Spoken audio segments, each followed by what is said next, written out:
In today's tutorial, I'm going to be showing you guys how you can create this awesome dragging UI animation in Roblox. So let's get right to it. So the first thing you're going to want to do is you're going to want to create a UI. So after you've created a new screen GUI, you're going to add a frame, and I'm just going to call this main. Next, I'm about to set the anchor point to 0.5, and just setting 0.5 will make it 0.5 comma 0.5, which is the center. And then we're going to position it at 0.5 comma 0 comma 0.5 comma 0. And then we're going to set the size to 1 comma 0 comma 1 comma 0, and that's going to fill the entire screen. We'll then set the background transparency to 1. Inside of that frame, I'm going to add another frame, and this is going to be my pop-up frame, which I will name Teams Settings, just like that. Now I'm going to do some UI work, and then I'll come back when I'm finished and we can continue the tutorial. So I've done a little bit of UI work, and I created 2 different scrolling frames. As you can see, this one is labeled Team A, and this one is labeled Team B. All this other UI stuff is pretty optional, like the drop shadow for this main one, all this text and its drop shadows and stuff is all optional. You don't have to do any of that, but it does make it look better. So anyways, after creating 2 scrolling frames, inside of one, I just used Team A because it's the first one.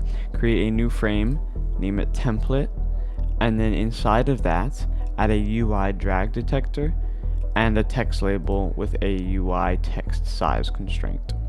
And make sure you have a UI list layout inside of both of the scrolling frames. And if you would like to, you can add some padding with a UI padding inside of both the scrolling frames again. Once you're happy with how your UI works and you have Team A, Team B, template, and a close button, create a new script inside of the team settings frame or your main pop-up frame. I'm going to name this drag handler. The first thing we're going to do is we're going to define some of the services. First one that we're going to do is replicated storage, which is local replicated storage equals game get service replicated storage. And then the next one that we're going to do is going to be the user input service, but we're just going to abbreviate it to UIS.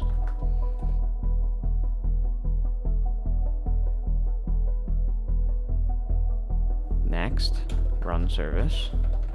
The same thing, game, get service, run service. And then finally, players equals game, get service, players.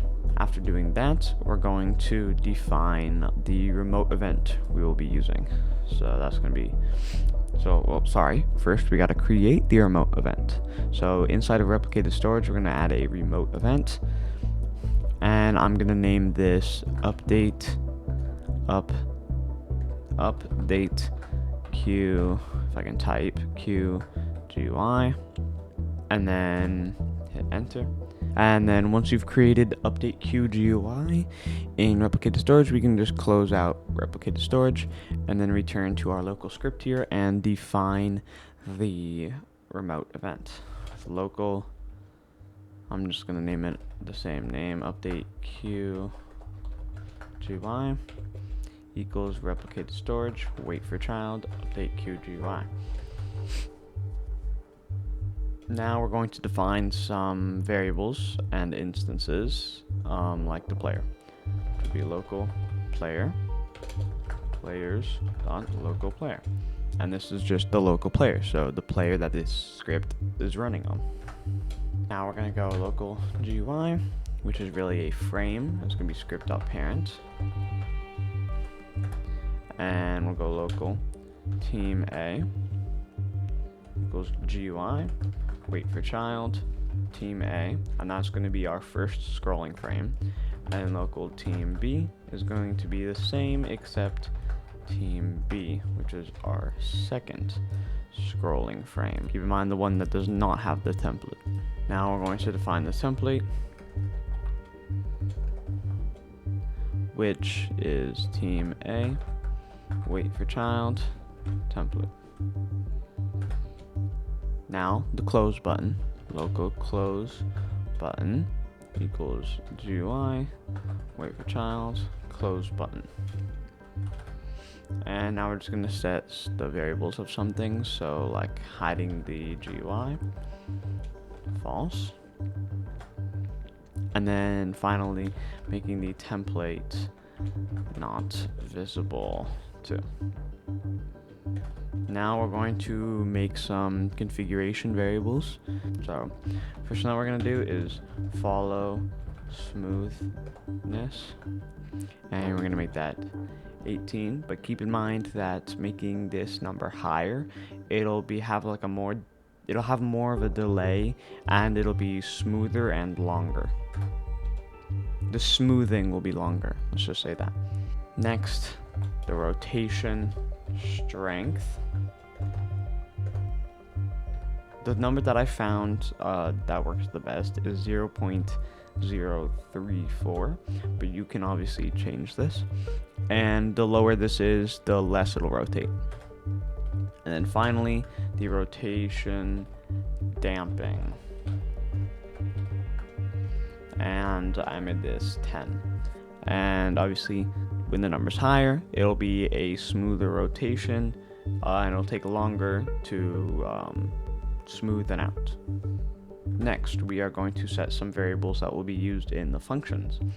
So first up, local dragging frame.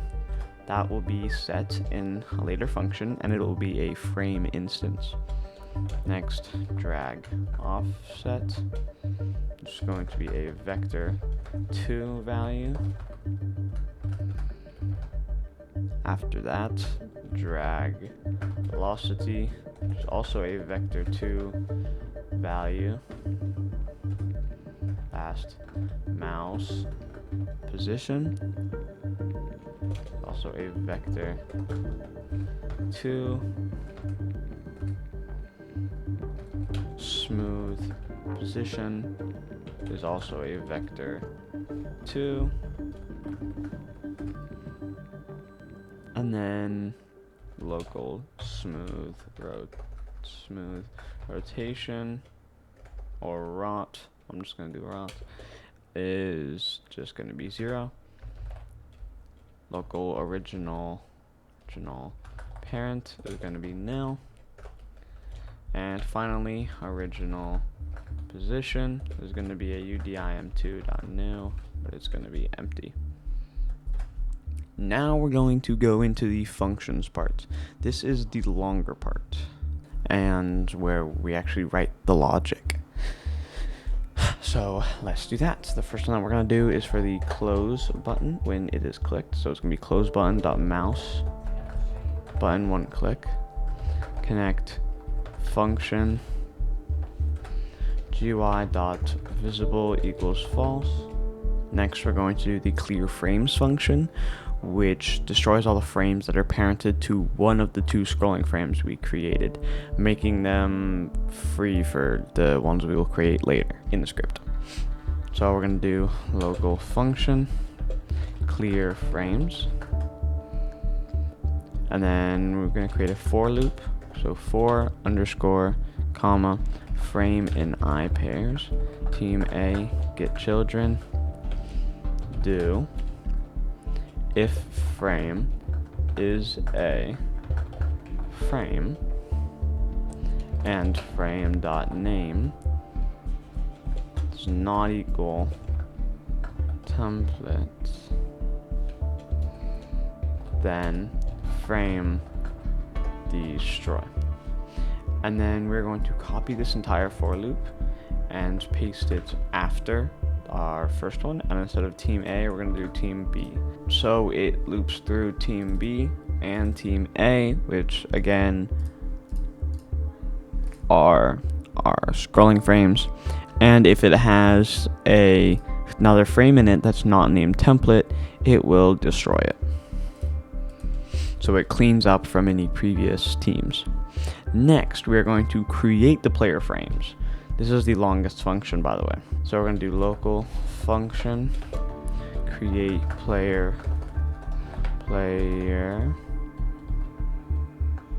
frame. And this function is where we actually create the frame for the player. The title is pretty self-explanatory. Local frame equals template clone. So this is going to be cloning the template, which is this, which in our case looks like this. We're going to do frame dot name equals name. And you might be wondering, well, what's name? Well, name is a parameter that we will be sending and requiring for this function. So after that, you're going to do frame.visible equals true. Frame.active equals true. Frame.parent equals team A. And this would just be a default value. And then we're going to do local text label equals frame find first child, which is a text label, or instance.new text label. And then we're going to parent it, so text label dot parent equals frame text label dot size equals udim2.new 1,0,1,0, and then text label dot background transparency equals 1. Text label dot font equals enum dot font dot. I'm just gonna use Ubuntu, but you can change that to however you like. And then text label dot text scaled equals true. And remember, we do have that UI text size constraint within the text label, and that will come in handy. And we will also do the same thing next, actually. And text label dot text equals name. So this is going to be a string. That's why we're setting the name of this main frame to that name, and the text property of this text label to that name as well. So instead of it saying player name, it would say something like that. Like it would say your actual name there. Alright. Ignore those warnings in the output. Now we're going to get the text size constraint. You can also abbreviate to TSC, but I just like writing it all the way out. And then text label find first child, which is a text or UI text size constraint, or instance.new UI text size constraint dot max text size. I found 21 to be good, and then text size constraint dot min text size is going to be 1 or whatever you really want. And then text size constraint dot parent equals text label.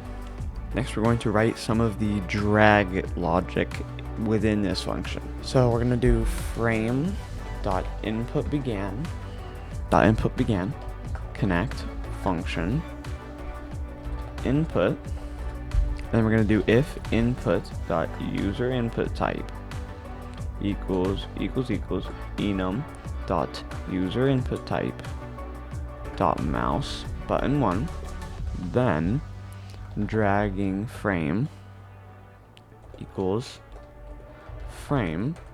So we're going to set this variable, which we defined up here, to the frame that we created up here.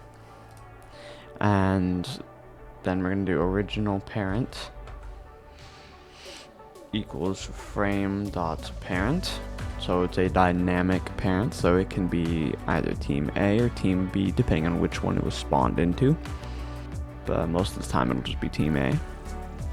And the original position is going to be frame.position. And then last mouse position is going to be UIS, user input service, get mouse location. Local absolute position equals vector 2 dot new frame dot absolute position dot x comma frame dot absolute position dot y. That was pretty simple, huh? Then local parent position is going to be equal to vector 2 dot new GUI dot absolute position dot x comma GUI dot absolute position dot y. Then we're gonna do drag offset equals last mouse position minus absolute position minus parent position. And then smooth position equals absolute position minus parent's position. Smooth rotation is going to be 0. We'll handle that later. Equals 0. We will handle that later. And then frame.parent equals the GUI.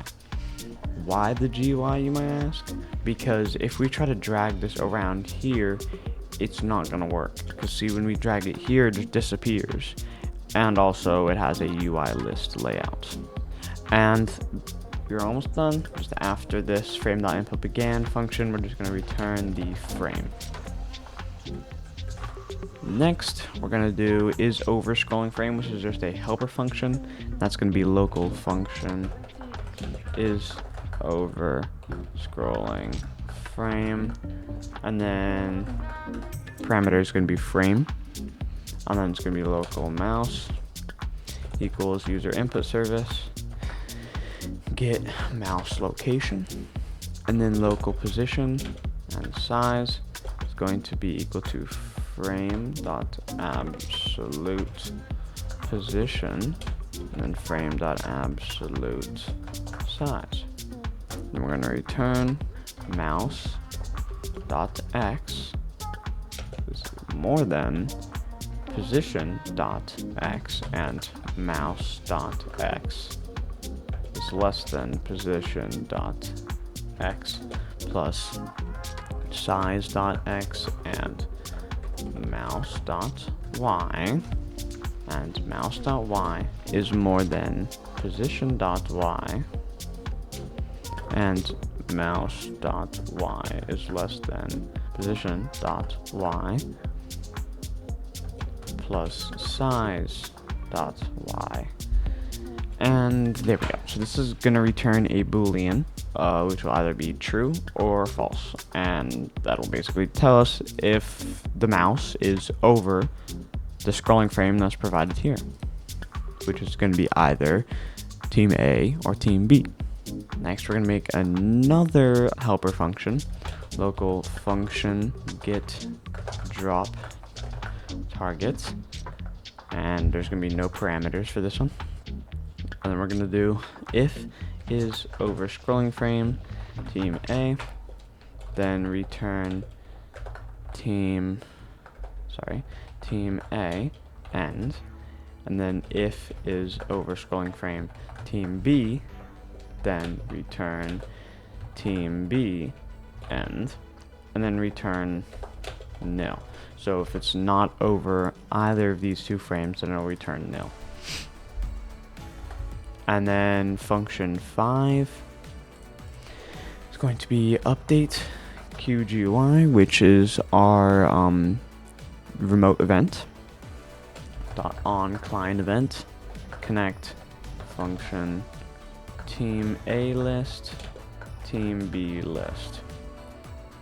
So this system I originally made for a party system and for the leader of the party to manage the teams and be able to change the teams by their own choosing with this pretty cool drag create player name, create player frame, sorry, and then we're going to add a name here, and I'm just going to do backslash, and then I'm going to do dot parent equals team A, and then I'll do another one, create player frame, and I'll do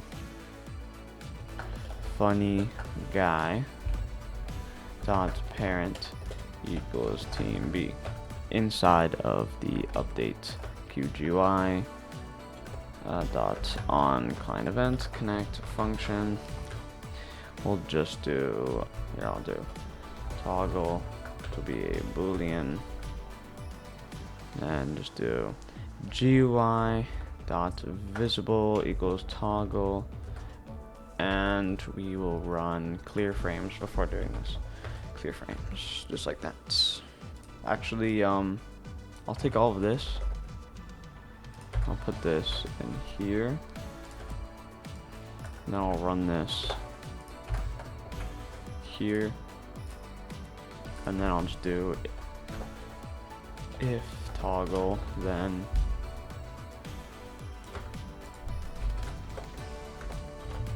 end.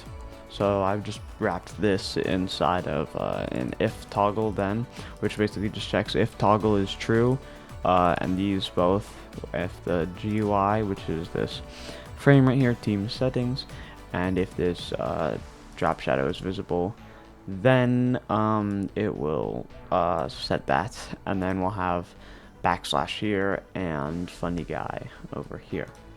We're not done. Not yet, but we're pretty close. Next, you're going to do user input service dot input ended, which basically acts as dropping it, connect function input, and then we're going to do if dragging frame and input dot user input type equals enum dot user input type dot mouse button 1, then local target equals get drop target, and then if target then dragging frame dot position equals udim2 dot new 0 0 0 0, dragging frame dot rotation equals 0, dragging frame dot parent equals original parent, sorry, not original parent, equals target, and then after you've done that, we're going to type else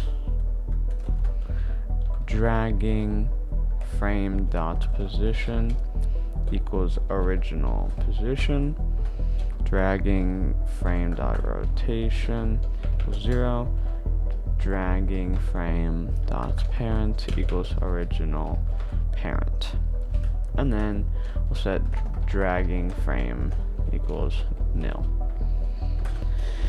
Now time for function 7, the final function.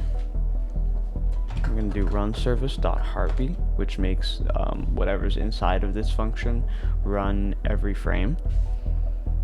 And then we're going to connect function delta time, or dt, if dragging frame then local mouse pause or position equals user input service get mouse location, local target position equals mouse position minus drag offset, and then we're going to do drag velocity equals mouse position minus last mouse position divided by math.max delta time 0.001. And then we're going to do last mouse position is going to be mouse position. Smooth position is going to be smooth position plus, in parentheses, target position minus smooth position times math dot clamp dt times follow smoothness, and then 0, 1. That's a lot. And then we're gonna do, for smooth rotation, we're gonna do equals smooth rotation plus, in parentheses, target rotation. Oops, sorry, I forgot. Include a little something. Right after here, we're gonna do local target rotation equals smooth, negative drag velocity dot x times rotation strength. Sorry about that. And so then back here, in parentheses, target rotation minus smooth rotation times math dot clamp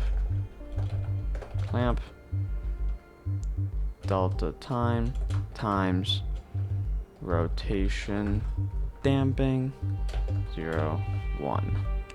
And then I'm gonna do dragging frame dot position equals UDIM2 dot from offset smooth position dot x smooth position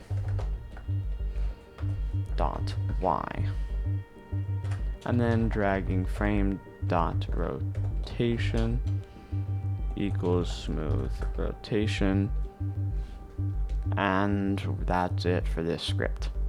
Now we have to actually fire this event right here, which we can do pretty simply. So we can go ahead and create a new screen GUI, and I'll just name this one open button. Inside, add a text label, or not a text label, sorry. Inside, add a text button, and I'll just name this button. Add a local script. I'll just name this open handler. Define our event.